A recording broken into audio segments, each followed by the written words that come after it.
Hello दोस्तों, this is real Gary. आइए आज हम स्टडी करेंगे बैंक निफ्टी और निफ्टी दोनों की हम स्टडी करेंगे और जानेंगे कि डेली चार्ट पे और 15 मिनट एंड 5 मिनट छोटे टाइम फ्रेम पे हमारी आज की मूवमेंट किस तरीके से हुई है। सबसे पहले दोस्तों हम बैंक निफ्टी के आते हैं डेली टाइम फ्रेम पे।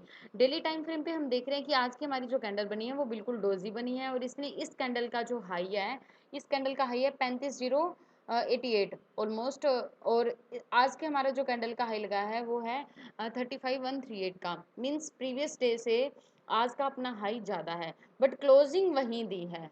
अप या जहाँ प्रीवियस डे की ऑलमोस्ट जो क्लोजिंग थी वहीं ही आज हमारी क्लोजिंग हुई है। अब हम ये लेते हैं कि आज के हमारे टाइम फ्रेम में हमें एंट्री पॉइंट्स कहाँ कहाँ पे मिले और हम किस तरीके से उसको लेने के लिए रेडी हो सकते थे। ये देखिए दोस्तों, सबसे पहले मॉर्निंग में गैप दे के मार्केट जैसे ही डाउन में ओपन हुई, उसके बाद एक जो रिजेक्शन के साथ सेकंड कैंडल हमारी आई और वो इसको यहाँ तक अप लेके गई। और अगर हम इसको 15 मिनट के टाइम फ्रेम पे देखते हैं तो यहाँ पे काफ़ी बड़ी एक रिजेक्शन वाली कैंडल हमें देखने को मिल रही है। अब उसके बाद देखिए मार्केट बिल्कुल यहाँ पे बिल्कुल ही कंसोलिडेट होगी और कंसोलिडेट होने के बाद हम सबसे पहले छोटे टारगेट के लिए चलेंगे। छोटे टारगेट के लिए हम जब चलेंगे तो हमें पता चलता है कि इसने ये वाली ट्रेंड लाइन को ब्रेक किया है और डाउन के लिए हमारा ये वाला पॉइंट। अब जैसे ये वाले हमारे जो पॉइंट ब्रेक हुए उसके बाद हमें एक काफ़ी अच्छी मूवमेंट देखने को मिली जो कि हमें लेके गई है 35,150 के ऑलमोस्ट 130 के ऑलमोस्ट करीब हमें लेके गई है।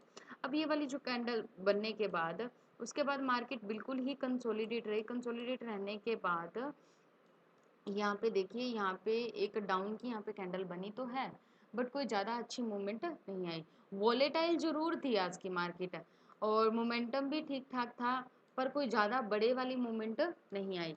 ऑलमोस्ट कंसोलिडेट रही। अब हम रेडी हो जाते हैं कल के लिए कि कल हमें किस तरीके से मूवमेंट लेनी है। एक बार हम रिमूव कर देते हैं ड्राइंग को ताकि हम समझ पाएँ कल के लिए।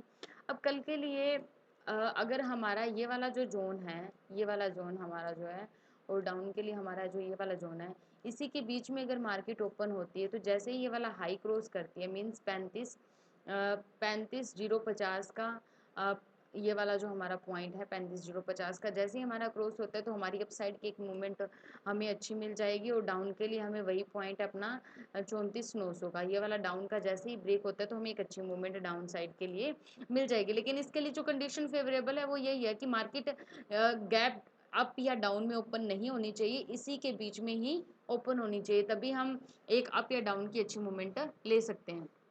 अब जो एक चीज़ और निकल के आ रही है वो ये है कि जब तक ये वाला स्विंग ब्रेक नहीं होगा तब तक हमें एक अच्छी मूवमेंट देखने को नहीं मिलेगी। और हम ये देखिए होप कर सकते हैं कि कल ये वाला स्विंग ब्रेक हो या डाउन का ये वाला स्विंग ब्रेक हो। मेन जो चीज़ है वो ये है कि कल मार्केट को इस जोन से बाहर निकलना पड़ेगा, तभी ही हमें कोई अच्छी मूवमेंट मिल सकती है। अब हम मान लेते हैं कि मार्केट कल गैप दे के अप में या डाउन में ओपन होती है, तो मार्केट जब भी गैप दे के अप या डाउन में ओपन होती है उस टाइम अगर आपको अच्छे से आपका कोई सेटअप बन रहा है जिसमें आपको यूँ लगता है कि हाँ ठीक है मैं इसमें कंफर्टेबल हूँ। जस्ट फॉर एग्जांपल ले लेते हैं हम कि आप कैसी कैसी कंडीशन में कंफर्टेबल हो सकते हैं।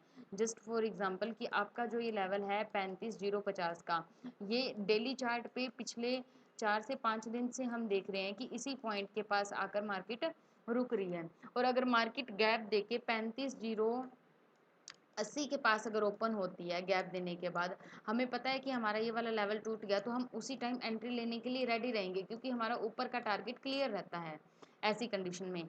बट अगर मार्केट गैप दे के ओपन होगी लेकिन आपको ये नहीं पता कि ये कौन सा इसने रेजिस्टेंस तोड़ा है, कौन सा इसने सपोर्ट तोड़ा है, तो ऐसी कंडीशन में अगर आपको लग रहा है कि आप अच्छे से नहीं समझ पा रहे हैं तो पहले आप उस पॉइंट को समझने की कोशिश कीजिए।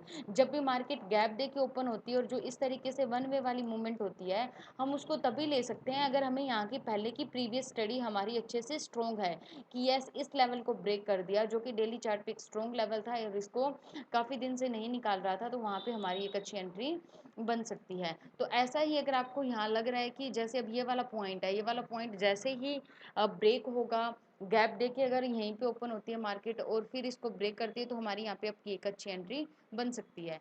अब हम देखते हैं निफ्टी को। निफ्टी का देखिए, निफ्टी का जो आज का हमारा जोन रहा है उसको हम अच्छे से मेज़र करते हैं। अप साइड का जो हमारा लेवल है वो है अपना 15,900 का, ये वाला जो हमारा पॉइंट आ रहा है। अब मार्केट अप साइड में 15,900 को ब्रेक नहीं कर रही, एंड डाउन साइड में ये 15,800 को ब्रेक नहीं कर रही, मींस मार्केट इसी जोन के बीच बीच में घूम रही है।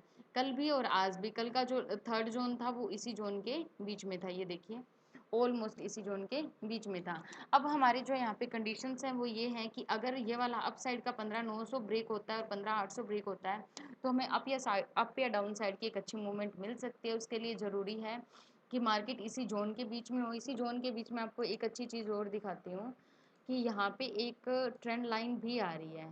अगर मार्केट इस ट्रेंड लाइन को ब्रेक करने के बाद एक अच्छी मूवमेंट का भी हम वेट कर सकते हैं, मार्केट अगर इसी जोन के बीच में ओपन होती है। अब कल की हमें हमारी कंडीशंस डिफाइन करती है कि कल मार्केट ओपन किस तरीके से होती है। यहाँ पे इसने कंटिन्यू एक ट्रेंड लाइन ड्रॉ की है, बनाई है। इट मीन्स कि जो जितने भी यहाँ पे सेलर हैं वो कंटिन्यू यहाँ पे डाउन डाउन डाउन डाउन बनाते आ रहे हैं। अब ज़रूरी है कि बायर्स अगर एक्टिव होना चाहते हैं तो इसी के बीच में ओपन होने के बाद इस ट्रेंड लाइन को ब्रेक करें, और अगर सेलर अच्छी मूवमेंट बनाना चाहते हैं तो उसके लिए उन्हें ये वाली हॉरिजॉन्टल लाइन को ब्रेक करना पड़ेगा। तो हम दोनों तरीके की मूवमेंट के लिए प्रिपेयर रहेंगे। कल हम फिर से मिलेंगे एक नई वीडियो के साथ, एक नई लर्निंग सेशन के साथ। तो thank you so much, God bless you.